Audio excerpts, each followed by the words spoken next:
Apa kabar semua? Haleluya, puji Tuhan.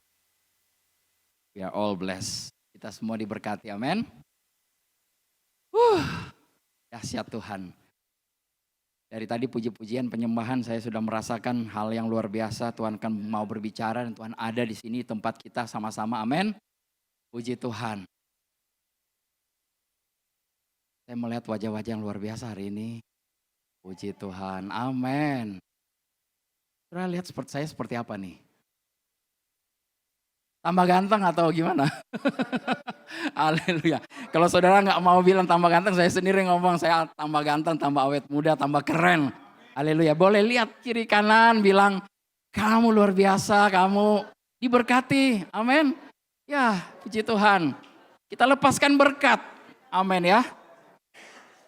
Haleluya. Puji Tuhan, Tuhan baik, dahsyat, luar biasa. Wah. Hari ini saya mau bicara sesuatu yang agak berbeda, tetapi masih tetap dalam konteks manusia baru.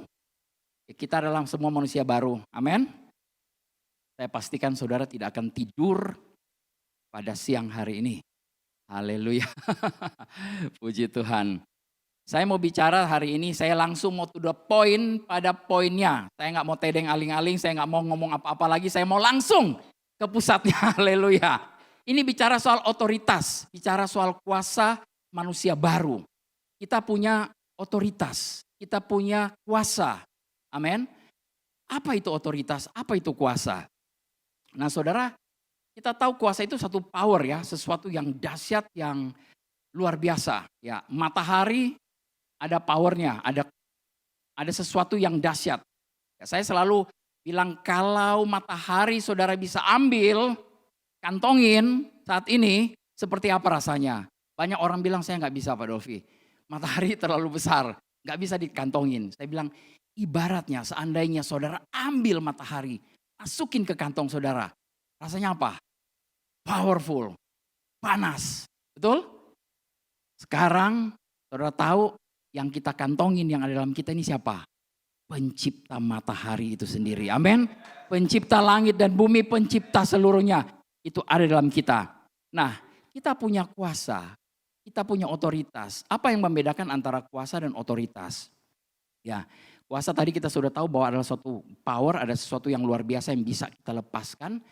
Tetapi otoritas itu adalah hak. Apa saudara? Hak. Hak untuk apa? Menggunakan kuasa. Jadi kita boleh pakai kuasa itu yang sudah diberikan kepada kita ya. Jadi otoritas itu adalah kuasa atau hak untuk memberi perintah, mengambil keputusan, dan menegakkan ketaatan.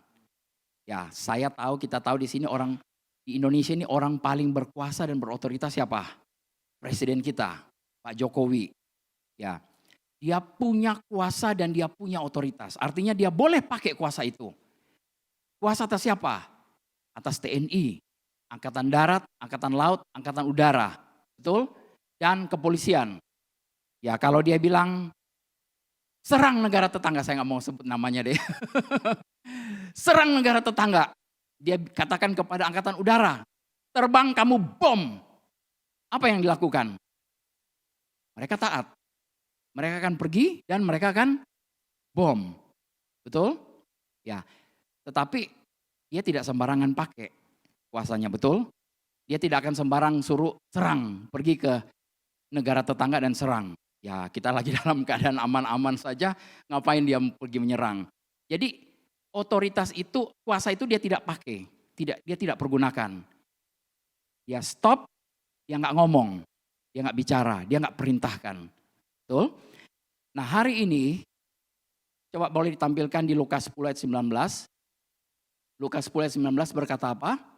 Sesungguhnya, boleh bilang sama-sama, sesungguhnya, behold, ya, aku telah memberikan kuasa kepada siapa? Pada kita semua, untuk apa? Menginjak ular dan kalajengking. Dan kuasa untuk apa? Menahan kekuatan musuh, sehingga tidak ada yang akan membahayakan kamu. Di sini ada kata untuk menahan kekuatan musuh. Ini sebenarnya di dalam bahasa Inggrisnya tidak begitu jelas dibilang untuk menahan. Lebih ke arah kalau kita baca di kitab Yakobus, di situ dikatakan bahwa kita ini tunduk kepada Allah dan lawanlah iblis. We have to resist. Kita harus menolak. Ya, resist itu bukan berarti cuman bertahan, cuman pasrah, tetapi kita betul-betul harus menolak. Kita harus resist, kita harus tolak. Ya, kalau di sini saya terjemahannya saya kurang begitu sreg dengan kata menahan. Seakan-akan kita ini hanya bertahan. Tidak. Tapi ini kata aktif. Untuk kita apa? Menolak. Ya. Jadi sesungguhnya aku telah memberikan kuasa kepadamu untuk menginjak ular dan kalajengking. Dan kuasa untuk menolak kekuatan musuh. Sehingga tidak ada yang akan membahayakan kamu. Nothing shall by any means hurt you. Ya, puji Tuhan. Matius 10 ayat 1. Matius 10 ayat 1 ini, 2 ayat ini powerful banget ya. Yesus memanggil ke-12 muridnya dan memberi kuasa kepada mereka. Untuk apa? Mengusir roh-roh jahat dan untuk melenyapkan segala penyakit. Kuasa untuk apa? Mengusir roh-roh jahat dan melenyapkan segala penyakit. Dan segala kelemahan. Ada nggak di sini bilang untuk melenyapkan sebagian aja penyakit? Atau melenyapkan sedikit aja. Penyakit-penyakit batuk aja yang disembuhkan. Penyakit-penyakit sakit kepala, remeh-temeh yang disembuhkan. Jelas di sini dikatakan apa? To heal all. Untuk menyembuhkan semua. Melenyapkan segala penyakit dan segala kelemahan. Amin. Jadi Yesus memanggil 12 muridnya itu dan memberikan kepada mereka kuasa. Saudara ketahui kita adalah murid-murid siapa? Murid Yesus. Jadi kepada kita juga diberikan kuasa. Kita harus percaya dulu bahwa kita punya ini, baru kita bisa lepaskan. Kalau saudara tidak percaya bahwa ini saudara punya, ya bagaimana saudara mau lepaskan? Ya. Jadi kitalah yang harus melawan iblis, amin. Kitalah yang harus melawan iblis, kitalah yang harus mengambil otoritas. Dan kita lepaskan kuasa itu. Nah, banyak di antara kita mungkin melewatkan hal ini ya. Saya bertemu dengan banyak orang dan kebanyakan orang mengajak seperti ini kepada saya. Mereka bilang begini, Pak Dolfi, yuk kita pergi doain orang sakit. Saya berpikir, berhari-hari, berbulan-bulan saya pikir benar enggak ini? Perintah Yesus seperti ini enggak? Tetapi coba kita baca di Matius 10 ayat 7 dan 8 ya. Matius 10 ayat 7 dan 8 berkata apa? Pergilah dan beritakanlah kerajaan surga sudah dekat. Ayat 8. Sembuhkanlah orang sakit. Bangkitkanlah orang mati. Tahirkanlah orang kusta. Usirlah setan-setan. Kamu telah memperolehnya dengan cuma-cuma. Karena itu berikanlah pula dengan cuma-cuma. Amin. Haleluya. Ayat 8 ini jelas sekali bilang sembuhkanlah orang sakit. Heal the sick, raise the dead. Ayat ini tidak mengatakan doakan orang sakit. Kubur orang mati. Suruh orang-orang kusta ke rumah sakit aja. Ngobrol sama setan.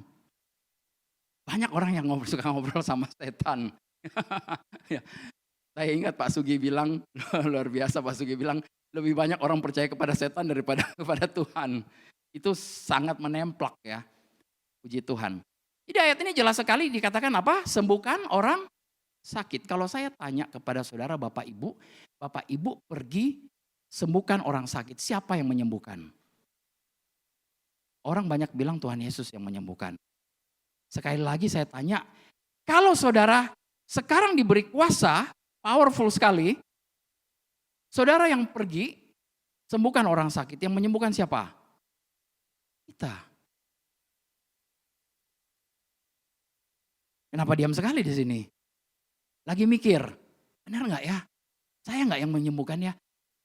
Ya tentu saja kita yang menyembuhkan pakai apa? Pakai kuasanya. Kuasa yang sudah didepositkan di dalam kita. Kalau kita percaya. Percaya. Kalau kita nggak percaya, saya pikir saudara mungkin ada yang beberapa orang yang suka ikut berdoa berbahasa lidah pagi-pagi ya.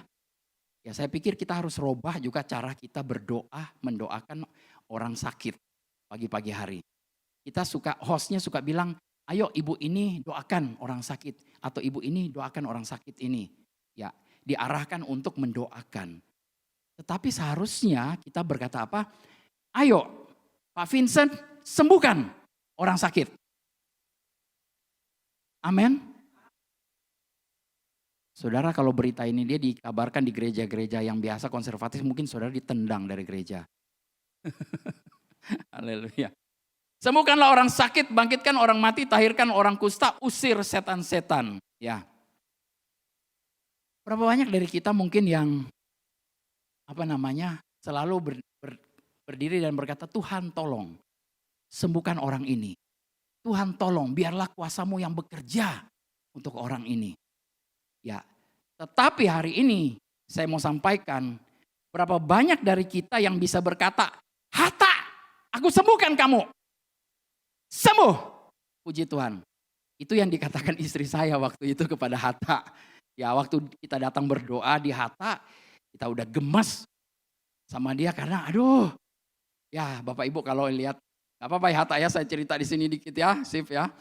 Ya kalau lihat perjalanan Hatta, waduh. Saya bilang ini orang mau apa ya. Rasa-rasanya saya bilang udah pulang aja. Kalau memang sudah mau pulang, pulang aja. Ya dalam hati. Tapi kita masih puji Tuhan ya. Dan begitu Bu Nini bilang, Hatta aku sembuhkan kamu. Saya kaget, Hatta kaget. Kita berdua sama-sama kaget. Saya lihat ini orang, wow siapa ini orang bisa sembuhkan ini orang. Haleluya. Setelah saya pikir-pikir saya dapat pewahyuan. Dan saya mau katakan puji Tuhan ya, Bu Nini pewahyuannya cuma sampai di situ ya. Ya saya yang sekarang miliki pewahyuan itu. Saya yang punya pewahyuan ini sekarang. Jadi saya bisa bilang kepada orang-orang, kamu sembuh. Haleluya. Berani gak saudara ngomong seperti itu? Diam sekali hari ini. Haleluya, terpesona. Haleluya. Saudara harus perlu tahu. Lagi mikir. Ya. Saya juga lagi mikir waktu itu. Saya bilang benar enggak ya? Tapi firmannya jelas sekali bilang apa? Kamu, Roberto, Pak Daniel, siapa lagi? Clarissa, Desi, kamu ngapain? Sembuhkan orang sakit. Ya, amin, amin. Yes, haleluya. Kamu sembuhkan orang sakit. Jangan doakan. Saya mau pergi mendoakan orang sakit. No, saya pergi untuk menyembuhkan orang sakit. Amin. Kita pergi untuk melepaskan. Kenapa kita tidak mulai robah cara-cara kita berdoa? Ya, kenapa tidak ada seorang yang berani katakan, sekarang dengan kuasa dan otoritas yang Tuhan berikan kepada saya, aku sembuhkan kamu. Aku perintahkan kanker pergi. Aku perintahkan batuk-batuk pergi. Aku perintahkan sakit panas demam pergi. Amin. Haleluya. Kemarin waktu kita pergi ke Pak Parto, ya diserang DBD. Saya bilang saya tidak perlu lepaskan kuasa kalau kayak begini. Orangnya sudah sembuh sendiri. Ya nggak kelihatan seperti sakit. Padahal menurut dokter, menurut laporannya, medisnya, kemarin trombositnya cuma berapa tuh? 17.000. Sangat rendah. Harus di atas 100.000 baru dia boleh pulang. Cuma 17.000. Tapi waktu kita datang, dia bilang, aku sudah sembuh. Pak Dovi, aku sudah sembuh. Dia sudah duduk. Ya haleluya. Tadinya saya pikir waktu saya naik ke gedungnya, gedung rumah sakit itu, dari jauh saya lihat, kok ada orang kayak Pak Parto lagi berdiri. Pakai masker. Sama persis kayak Pak Parto. Saya pikir Pak Parto, saya bilang, kamu kok sakitnya bohong. Tapi ternyata orang lain. Dia ada di dalam ruangan tapi dia sambil duduk.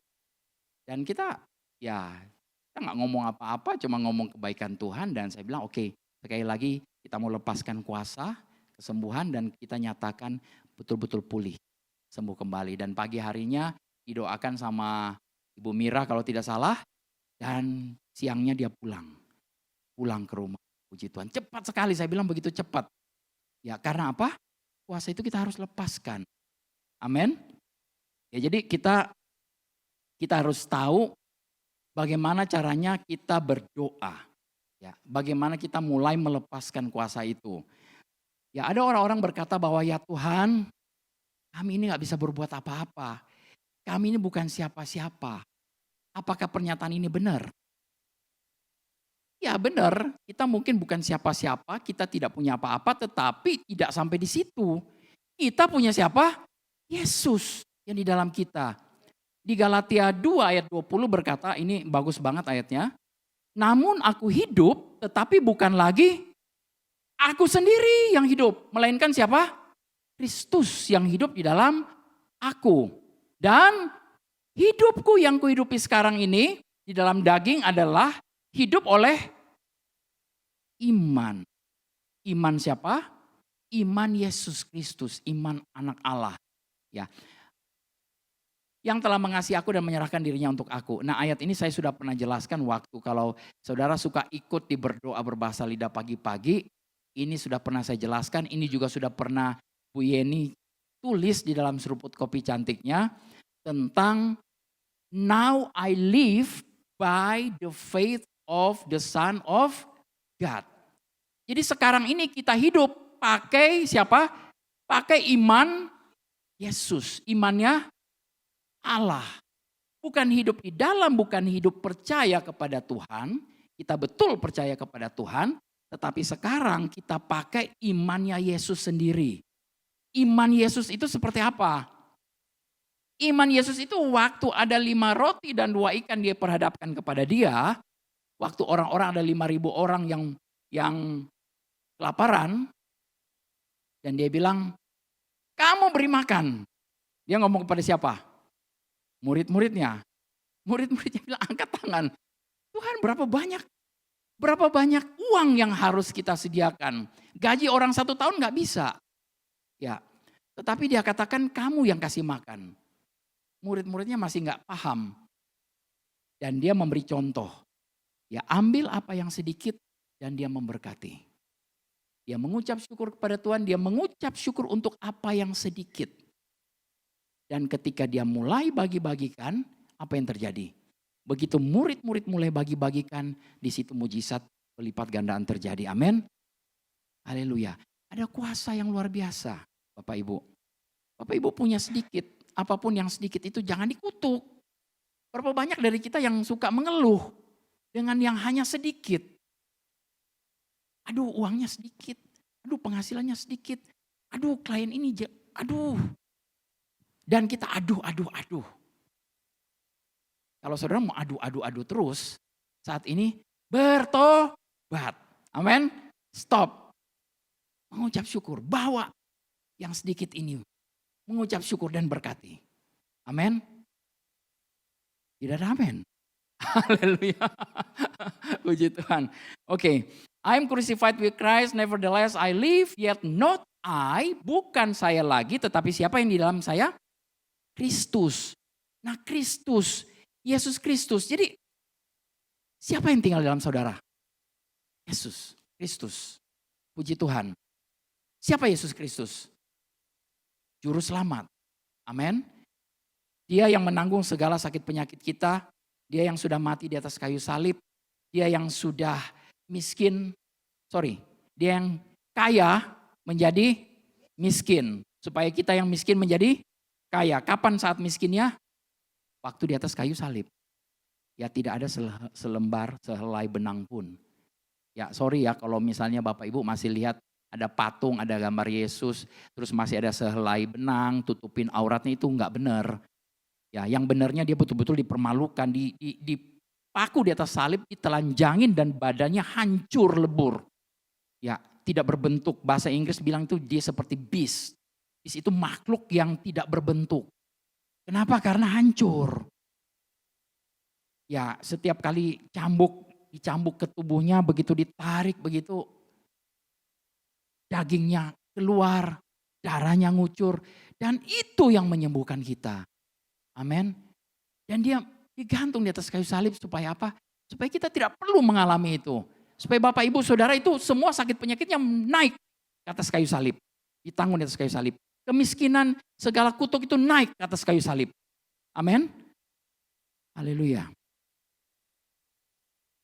Tapi masih ada orang yang bilang nih kepada saya, ya Pak Dolfi, saya gak apa-apa lah miskin di dunia, yang penting saya kaya di surga. Aduh, saya garuk-garuk kepala, saya bilang, sama keluarga-keluarga kamu, keluarga-keluarga kamu ke sana, ke surga Gi. Saya suka ngomong sama orang-orang Solo sama orang-orang Surabaya jadi ketepa. Sak keluarga-keluarga no katanya, pergi ke surga. Haleluya. Kalau di surga saudara mau kaya, kita nggak perlu kaya-kaya di surga, semua sudah kaya, amin. Ya kita butuh di sini di bumi, amin. Haleluya. Kemarin ada satu ibu yang menolak, dia bilang, saya nggak percaya dengan teologi prosperity. Saya bilang ini bukan teologi prosperity, bukan teologi kemakmuran, tetapi ini kebenaran. Firman Tuhan kita mau kaya, mau makmur. Saya mau tanya kepada Bapak Ibu semua, Bapak Ibu mau makmur apa mau miskin? Ya jelas. Kalau ada yang bilang mau miskin, waduh. Apa yang membuat orang-orang berpikir seperti itu? Karena apa? Karena mereka nggak merubah pikiran mereka dengan kebenaran. Ya, jadi firman Tuhan berkata, karena kamu salah berpikir. Ya, jadi Filipi 4 ayat 8 katakan apa? Semua yang benar, semua yang mulia, semua yang adil, semua yang suci, semua yang manis, semua yang sedap didengar, semua yang disebut kebajikan dan patut dipuji, pikirkanlah semuanya itu. Nah ini sebenarnya hal-hal yang Paulus katakan yang berkaitan dengan ayat sebelumnya. Kalau kita baca di Filipi 3 ayat 19, itu dikatakan bahwa, saya bacakan di sini ya, Filipi 3:19, kesudahan mereka ialah kebinasaan, Tuhan mereka ialah perut mereka, kemuliaan mereka ialah aib mereka, pikiran mereka semata-mata tertuju kepada perkara duniawi. Ya, those mind earthly things. Jadi fix mindnya itu, mind pikiran mereka tuh difix, ditujukan kepada hal-hal yang dari dunia. Nah dunia memperhadapkan apa? Sakit, penyakit, kekurangan, kelemahan, masalah dengan banyak hal. Kenapa orang-orang selalu masuk dalam masalah dan masalah terus menerus? Karena apa? Karena masalahnya mereka tidak mau fix pikiran mereka kepada kebenaran. Fix mereka hanya kepada yang apa yang dikatakan di sini. Whose mind earthly things. Pikirannya hanya kepada pikiran dunia. Ya, sedangkan di dalam Yesaya 26 ayat 3 berkata, yang hatinya kau jagai dengan damai sejahtera, sebab kepadamulah ia percaya. Ya. Whose mind is stayed on this, whose mind fixed on you. Jadi ketika pikiran kita tertuju kepada Tuhan, kepada kebenarannya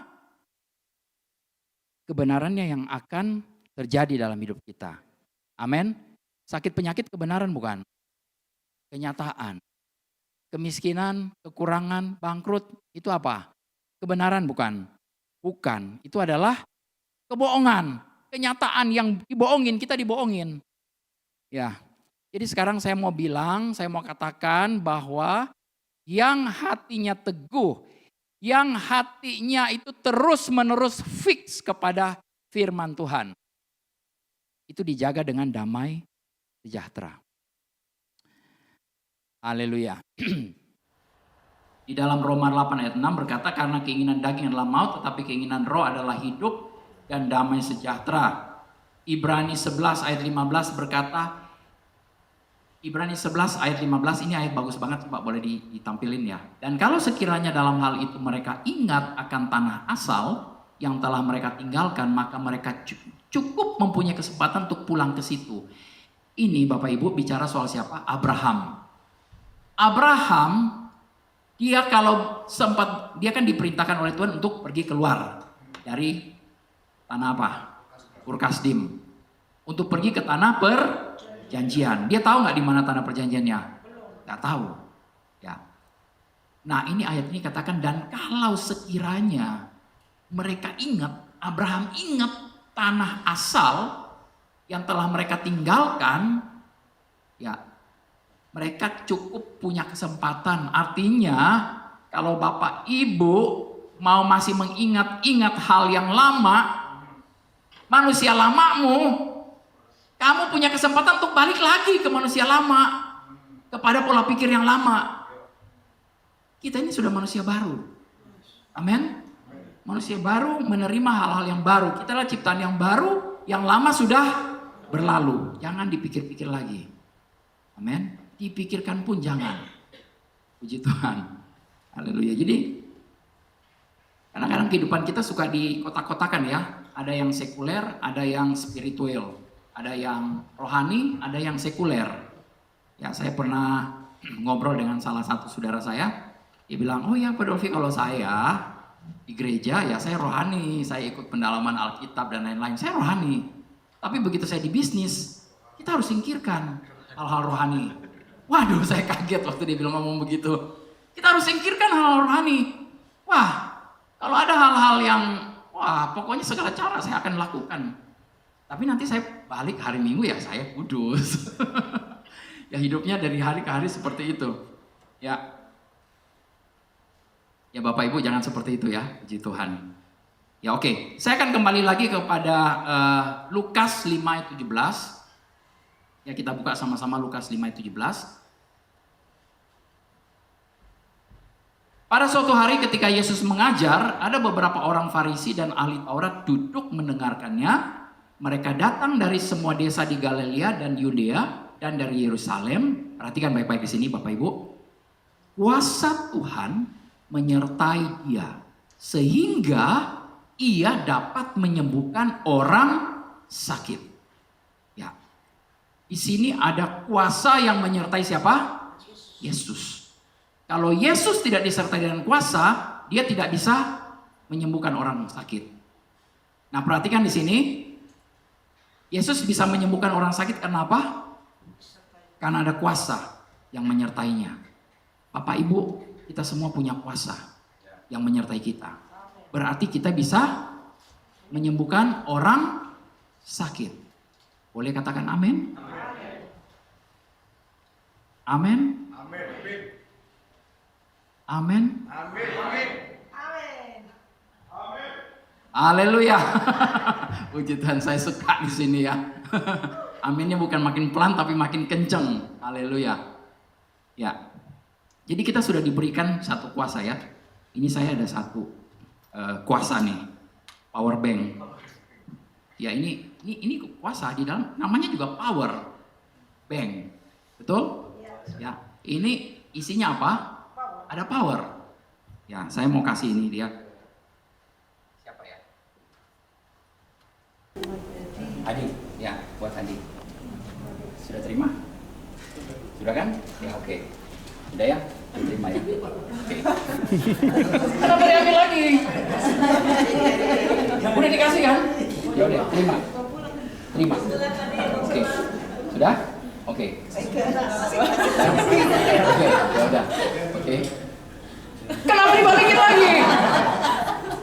Sekali lagi ya. Kalau Hadi nggak mau terima, saya kasih orang lain nih, ya. Ini power nih, ya. Saya kasih Hadi. Oke, ya. Oke, simpan. Haleluya. Boleh kasih tepuk tangan. Haleluya. Haleluya. Kadang-kadang seperti Hadi, saya kasih contoh Hadi ya, nggak apa-apa ya. Kita nggak percaya. Kita dapat power bank. Itu cuman berapa? 20.000 apa namanya? Ampere ya atau apa yang namanya ya? Ya yang nyimpannya cuma segitu, 20.000 aja gitu loh. Ya. Tapi begitu saya kasih, dia terima, dia ragu-ragu. Tangan saya cuman saya buka begini, saya nggak minta loh. Tangan saya buka begini, dia balikin ke saya. Kenapa dia balikin? Karena dia nggak percaya itu dia sudah terima. Ya, ulang kedua kali. Saya bilang saya kasih kamu terima. Ya ambil. Saya buka lagi tangan. Dia kasih lagi. Aduh. Sampai ketiga kali saya harus paksa dia untuk umpetin di dalam. Untung saya nggak masukin dalam baju kamu nih, hadiah. Itu milik kamu, amin. Terima, bawa pulang. Ya, bawa pulang. Jadi milik kamu. Dan ketika kamu terima, kamu bilang apa tadi? Terima kasih. Thank you. Itu tanda seal. Selesai Pak Dovi, ini bukan punya kamu lagi. Ini punya saya. Amin. Sudah jadi milik saya. Thank you Hadi. Kasih tepuk tangan lagi sekali lagi buat Hadi. Ya. Nah Bapak Ibu, hari ini saya cuma mau kasih tahu bahwa kadang-kadang orang Kristen anak Tuhan nggak percaya. Kita dapat kuasa. Ini baru contoh aja, power bank aja yang dikasih. Masa sih bener nggak sih saya dikasih kuasa? Ya kalau Bapak Ibu nggak mau praktek, ya kita nggak akan pernah bisa alamin hal ini. Ya. Nanti sebentar kita praktek ya. Mau ya? Ya. Tapi pertama-tama kita harus yakin, kita harus percaya bahwa kita punya. Kitalah yang punya. Yesus katakan ayatnya sudah berkali-kali jelas, sangat jelas saya katakan, kepadamu diberikan kuasa. Kalau kita nggak percaya lagi, sekali lagi saya akan buka ayat ini dia. Ya kita akan baca sama-sama. Bapak Ibu harus bisa betul-betul percaya, yakin. Oke, saya bisa punya kuasa. Saya punya kuasa ini.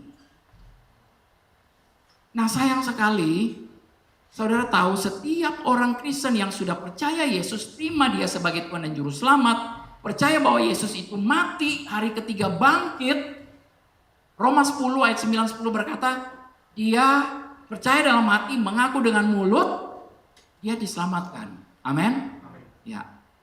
Semua orang yang sudah percaya Yesus lahir baru menerima kuasa. Karena dilahirkan oleh Roh Allah sendiri. Roh Allah yang melahirkan Bapak Ibu sendiri. DNA-nya, kuasanya, powernya ada sekarang di dalam kita. Amin. Tapi sayang sekali, didiamin. Dibiarin. Gak diapa-apain. Karena gak tahu. Beberapa waktu yang lalu saya mau diajak sama teman. Kita mau pergi ke satu teman, dia punya Ferrari. Saya sudah dikasih izin sama orangnya. Saya bilang boleh bawa pulang gak nih? Dia bilang, Pak Dovi cuma boleh pinjam keliling-keliling aja ya, jangan bawa pulang. Oke, saya belum sempat. Tapi saya tahu Ferrari itu kan satu mobil yang powernya luar biasa ya. Ya. Tapi Bapak Ibu tahu nggak cara makainya gimana? Ya, ternyata itu ada satu katup warna merah nutupin tombol. Di sini ada tombol start on off. Ya, kita nggak bisa langsung main start on off seperti mobil-mobil kebanyakan. Mobil saya bisa langsung begitu saya deketin karena ada kunci yang bisa langsung kontak, saya bisa langsung pencet on, nyala. Tapi Ferrari nggak boleh begitu. Dia harus katup merahnya harus dibuka, ya geser dulu tok ininya. Baru ditekan on. Nah begitu ditekan on, powernya boom. Nah tinggal digas. Siapa yang mau gas? Ketika digas itu mobil bisa melesat begitu cepat. Ya, karena ada apa? Ada power. Ada power yang begitu dahsyat di dalamnya. Tetapi kalau saudara punya Ferrari, didiamin aja di rumah, jadi pajangan, yang ngapain? Ya banyak orang yang punya Ferrari saya tahu hanya untuk pajangan. Ya, nggak pernah dipakai. Sayang-sayang dipakainya. Ya. Tapi kita anak-anak Tuhan punya kuasa, amin. Lebih dari Ferrari, haleluya. Bisa sadar gak ini kita punya kuasa itu? Punya.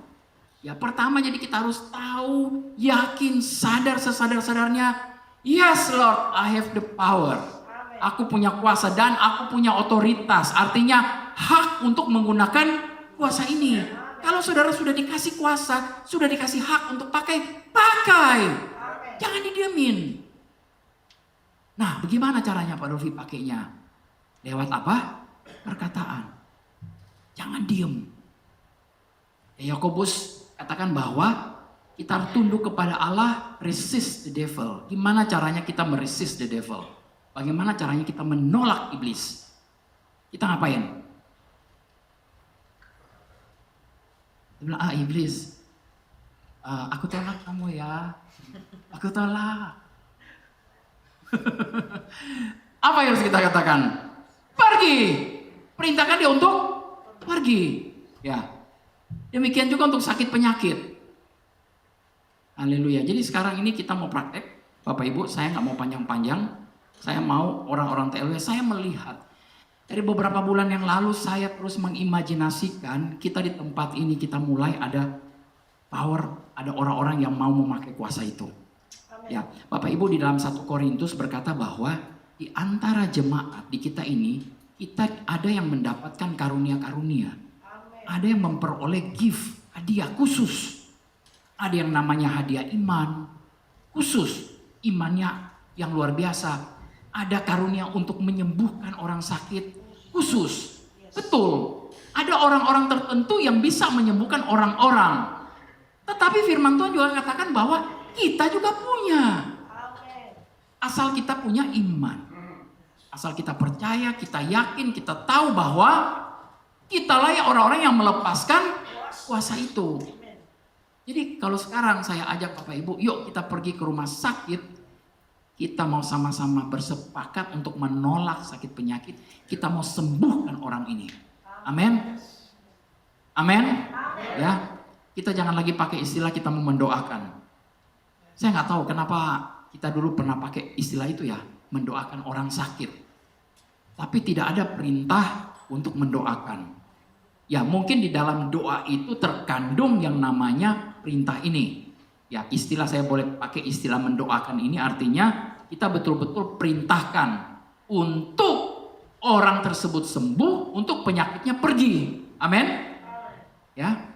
Haleluya. Ya, mungkin sebagai ayat terakhir saya mau kita buka di dalam tadi di dalam Lukas 5 ayat 17. Ini kalau Bapak Ibu baca ya. Di situ dikatakan the power of the Lord was present for him. Kuasa Tuhan itu tersedia bagi Yesus. Ya, the Lord's power to heal was in him.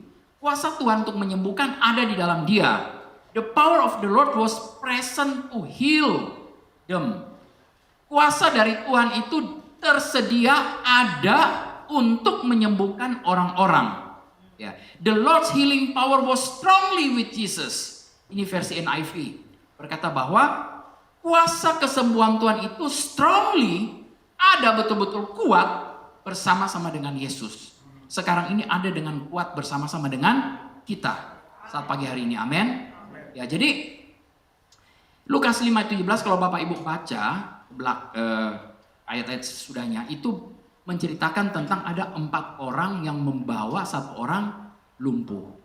Mereka mau bawa kepada Yesus yang punya kuasa untuk menyembuhkan. Mereka berusaha, akhirnya nggak punya jalan, mereka buka atap. Ya zaman dulu atapnya itu bisa dibuka. Dan mereka turunkan. Dan Yesus melihat iman. Kelihatan imannya. Imannya kelihatan dari mana? Dari perbuatan, dari tindakan. Ya, tindakan kita menunjukkan iman kita. Ya, kalau kita pergi letakkan tangan kita, kita sudah memiliki iman untuk menyembuhkan orang sakit. Amin.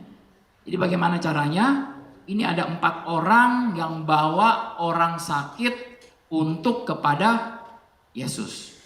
Nah sekarang Yesus katakan, janji Yesus kepada kita semua, kamu akan melakukan apa yang aku lakukan, bahkan lebih besar dari apa yang aku lakukan. Amin. Yesus mengatakan, kamu akan melakukan perkara-perkara yang aku lakukan. Apa yang Yesus lakukan? Menyembuhkan orang sakit. Apa yang Yesus lakukan? Membangkitkan orang mati. Apa yang Yesus lakukan? Dia melenyapkan segala kelemahan. Berarti kita bisa. Amin.